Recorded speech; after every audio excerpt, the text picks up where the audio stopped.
Hello and welcome back to Tesla News. My name is Marian and I'm your host today, and I'm going to give you a new update from Shanghai. Shorter delivery times. We will look into VIN allocation and the production in Giga Berlin, and we also going to look into an expansion in Fremont. So if you're new to my channel and you do like my content, do consider subscribing. I would really appreciate that. And we start here with the reduced wait time in China. So this is just for the Model Y standard range, not for the other versions.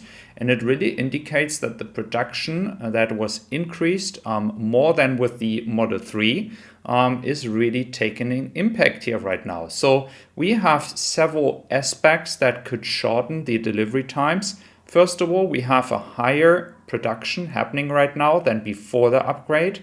Then the second version is, of course, as well, some kind of impact that the economic situation is not that perfect anymore in China. So new orders might not come anymore that fast. I'm not saying they have a demand issue. They could reduce the prices as well. Here is the price in Germany for the standard range.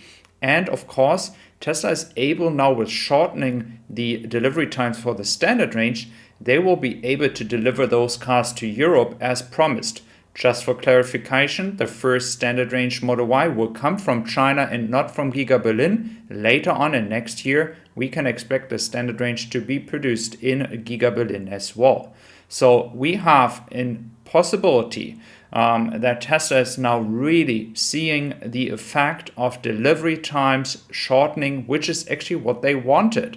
They had higher prices, they increased the production, and now maybe some small impact regarding the economic situation in China, which I don't see as such dramatic situation because Tesla can export to so many countries that they won't feel any issues when it comes to production capacity and backlog. But it is, at the end of the day, a very, very good sign. And in worst case, and I'm not saying Tesla has a demand issue, they could still slightly decrease the prices if they really wanted it to do, but I do believe they don't need to do so because demand in Europe for the standard range will be very big, so they have a lot of capacity they can use to export the standard range to Europe by the end of the year. Looking into the VIN numbers for Norway, we can kind of get an estimated production based on the VIN numbers, which is 1,435 cars per week.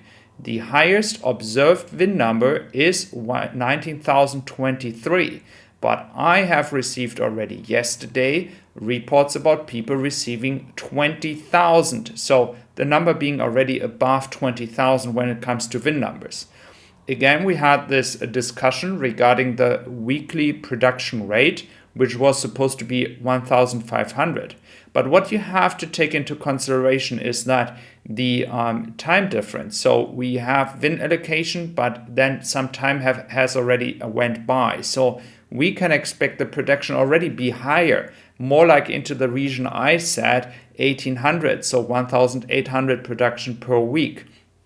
Because the speed as Tesla is working on ramping up the production towards September, reaching a goal hopefully in September of 2,000 cars per week, I don't expect it to be right now at 1,500. I said that in my last video again.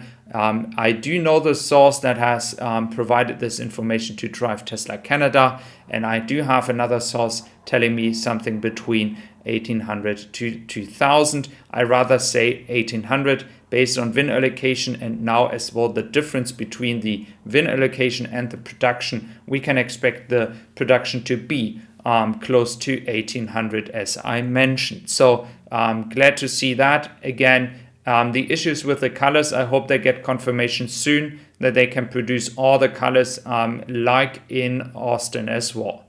Then the big surprise, Tesla is expanding in some areas in Fremont, and Fremont has been such a hard way to expand to because there's just a lack of space. And as I have lived in the Silicon Valley before and I have seen the factory from outside, I can really confirm as a German now in this case, it is a very hard time for Tesla to get everything organized in a proper manner over there, as it is one of those factories they haven't built themselves.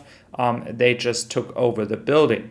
At that time, it was a smart move. Today, they wouldn't do the same thing again. They would rather build a factory themselves.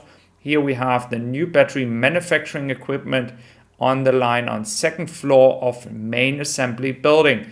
The project value is around 1.5 million, so it's not a huge investment for Tesla circumstances here. So there will be small investments happening on the second floor of the main assembly building. So that is very interesting, as Tesla is trying to do some more efficiency, maybe get a way of allocating or bringing the battery packs more efficient to its cars. So I believe it really shows that Tesla is not forgetting about Fremont.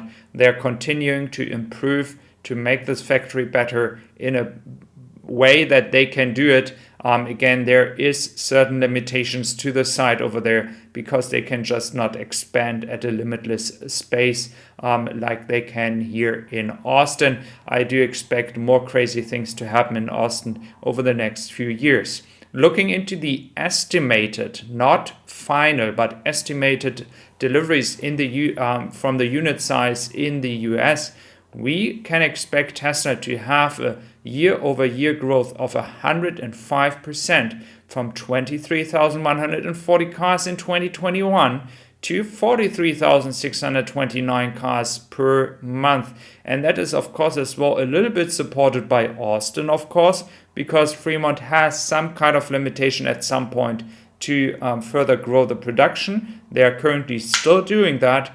And don't forget, by August 2021, there was also no Model S and Model X production. So again, this is also a sign that everything is working according to plan. I do even expect this number to further increase, especially with Austin right now. I think at some point it is out of a question that Tesla is producing more than 100,000 cars per month in the US.